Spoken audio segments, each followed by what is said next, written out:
I now would like to welcome to the podium U.S. Special Envoy Steve Witkoff and Jared Kushner.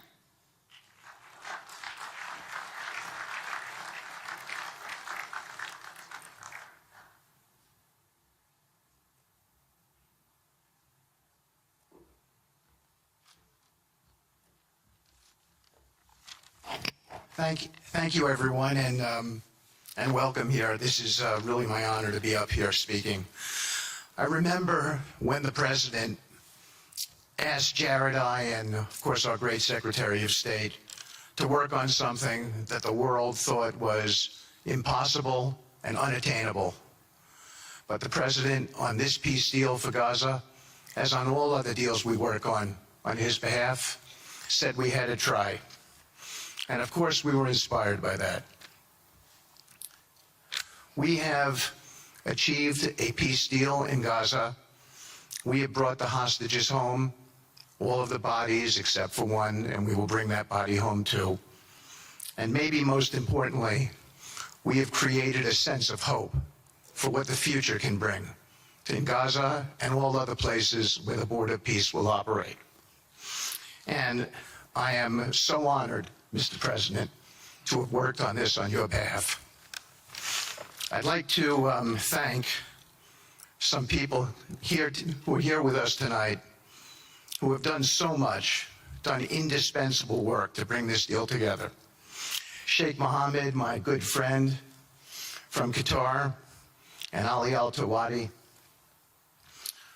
Hakan, Fidan, and Ibrahim, General Hassan, and Foreign Minister Badr Abdulati, and of course, President Sisi, and Prime Minister Netanyahu, former Special Envoy Ron Dermer, and Michael Eisenberg for all that they did.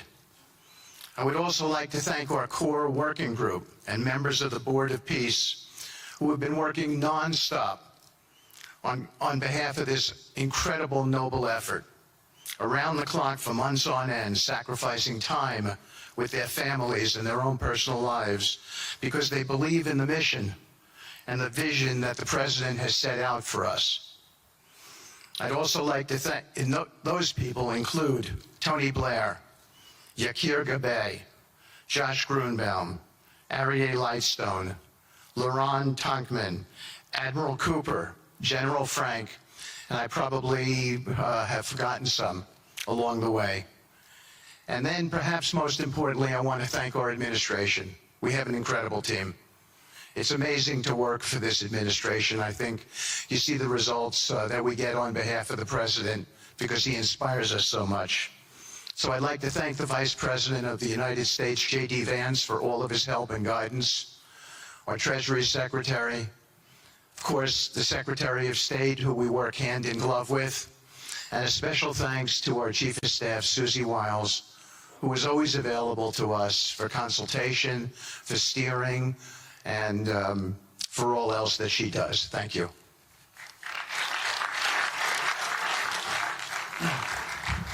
Thank you, Steve. And I have to say, one of the great honors for me of being able to work on this has been working with Steve, who really is as brilliant as he is. His heart is tremendous. It's a lot of fun to be with, and even in some of these, very difficult moments where we didn't think things were happening, working together really was an amazing treat. I'm going to go now today just through a couple quick slides just to show you the progress that's been made in the last couple months. It was just over 100 days ago that we got the final deal done, and everyone was celebrating and joyous about the hostages coming home and the end to this long war that nobody thought was possible. And Steve and I were panicking, saying, what do we do next? How do you implement peace? And as you guys know, peace is a different deal than a business deal because you're changing a mindset. And in Israel, there was 2 years of very intense war. For the people in Gaza, there was more than just 2 years of war. They had 20 years of hopelessness being ruled by a terrorist organization. For the people in the Middle East, their hearts were pulled by this. And throughout the entire world, it really was weighing on us. And so we needed to think about, what do we do next? How do we change the habits? How do we change the behaviors?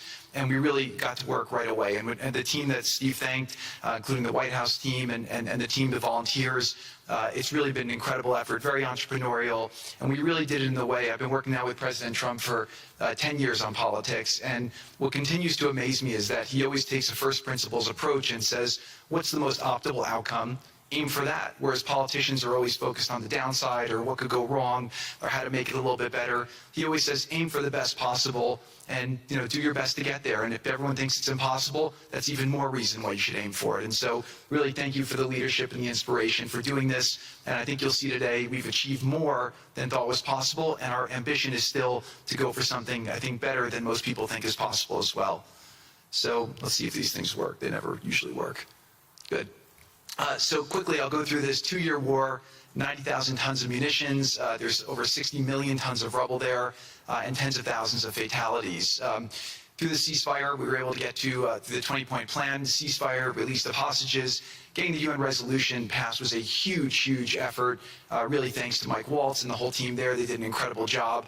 And we then, with the help of the UN, we've worked very, very well with them. This is why you need a new organization like the Board of Peace to work with the UN. I want to thank Tom Fletcher, did an incredible job of really getting it going. We've done historic humanitarian aid. Going forward, number one thing is going to be security. Obviously, we've been working very closely with the Israelis to figure out a way through de-escalation. And the next phase is working with Hamas on demilitarization, which I'll talk about in a second. But without security, nobody's going to make investments. Nobody's going to come, build there. We need investments in order to start giving jobs. We want to take these people. 85% of the aid of Gaza, 85% of the GDP of Gaza has been aid for a long time. That's not sustainable. It doesn't give these people dignity. It doesn't give them hope. And so we want to use free market economy principles. A lot of what President Trump spoke about that he's doing in America, we want to bring the same mindset, the same approach to a place like Gaza to give these people the ability to thrive and have a good life. Let's see. So on the aid, I mentioned the UN. So now people are talking about famine. 100% of the food needs are met, and that's been overabundance. The cost of goods have gone down tremendously. Over 55,000 trucks have gone in, and over 1.4 million pallets. And it's been the largest humanitarian effort done into a war zone that anyone's been able to tell us about. This really has been a great joint effort that everyone's been able to do, and so it's a great thing. We all just heard from Ali. We have been so impressed. Steve and I were speaking to him and the entire committee. Such bravery of these people to step up. And we've worked with the Palestinian Authority, who's been helping us as well. But this committee is the first time it's a technocratic, apolitical committee. I really want to thank the Arab partners for helping us select the right people to do this, and we just need to believe in them and support them. I put this up here. It's probably a little too small for me to read, but this is really important if you saw the mission statement. So Hamas's mission statement was, we need to destroy the state of Israel.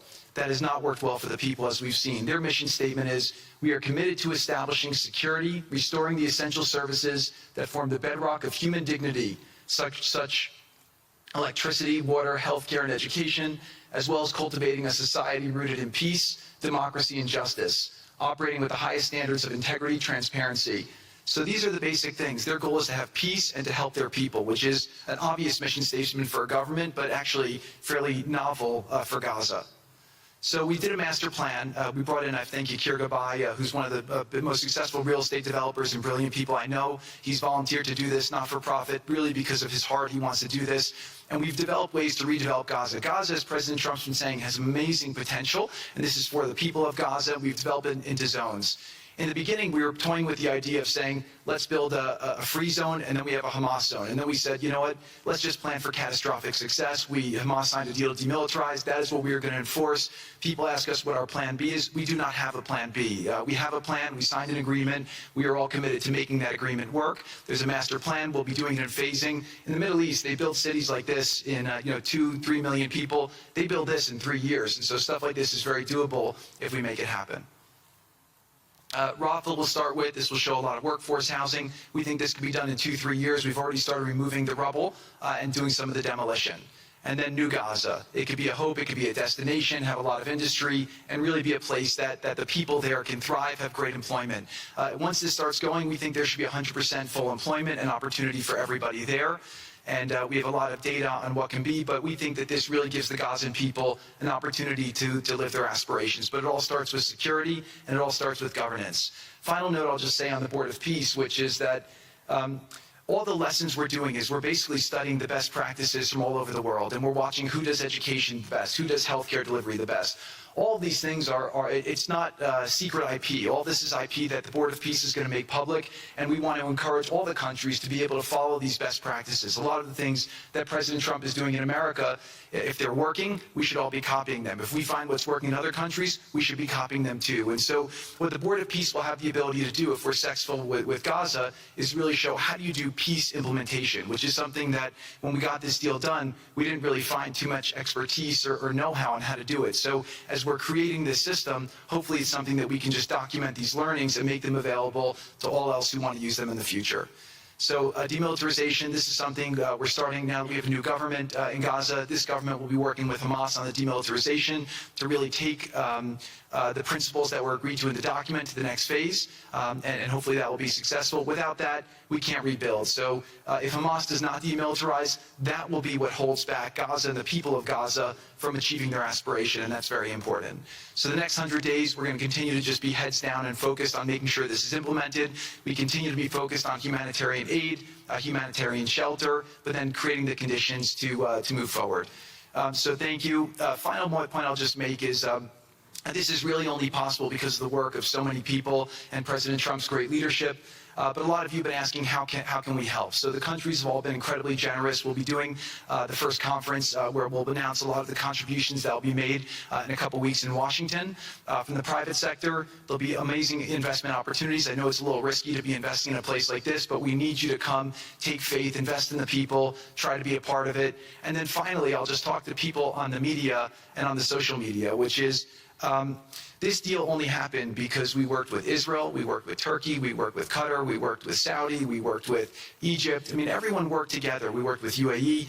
We all worked together to make this happen. I see a lot of people trying to escalate, criticizing Israel or Israelis criticizing Turkey or Qatar. Just calm down for 30 days. I think that the war's over. Let's do our best to try working together. Our goal here is peace between Israel and the Palestinian people. Everyone wants to live peacefully. Everyone wants to live with dignity. Let's put our efforts towards promoting those who are doing the work to build this up, like Ali and his committee. Let's focus on the positive stories, and let's just calm down, turn a new chapter, and if we believe that peace is possible, then peace really can be possible. So we're going to continue to work every day. We need all of your help to do it. And again, I just really want to thank President Trump for his leadership in doing this. This would not have been possible without your commitment to this. Everyone thought it was impossible to end this war. You never gave up. You never stopped. Every time there was a setback, you told us to try harder. You gave us different ideas. And we've made several impossible things happen just in Gaza to date. And no reason why we shouldn't be able to make even more impossible things happen. So really thank you for your amazing leadership.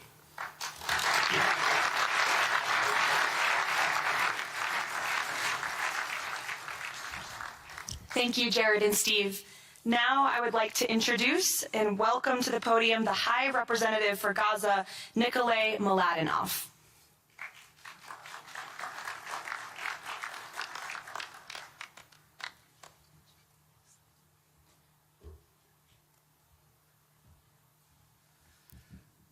Mr. President, it's a great honor and a massive responsibility for me, for my team, for all of us to be here with you to begin this journey.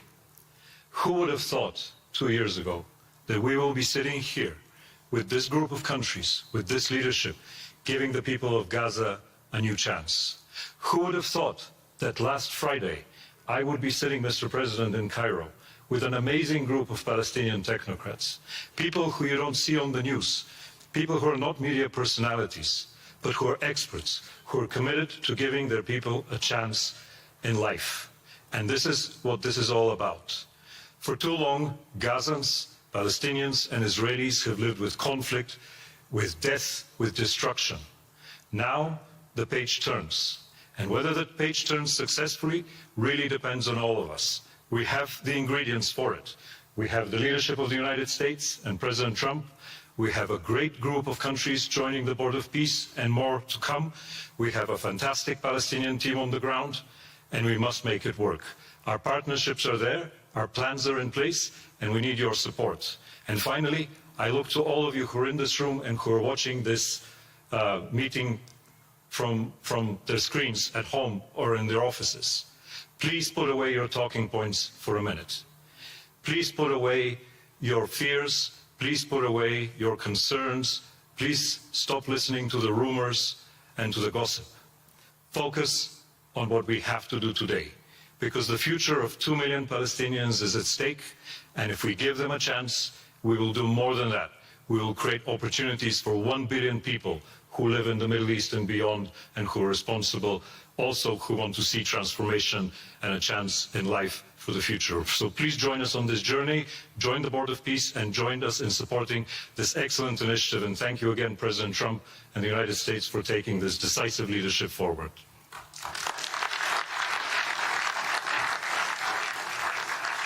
Thank you. President Trump, would you like to make some concluding remarks?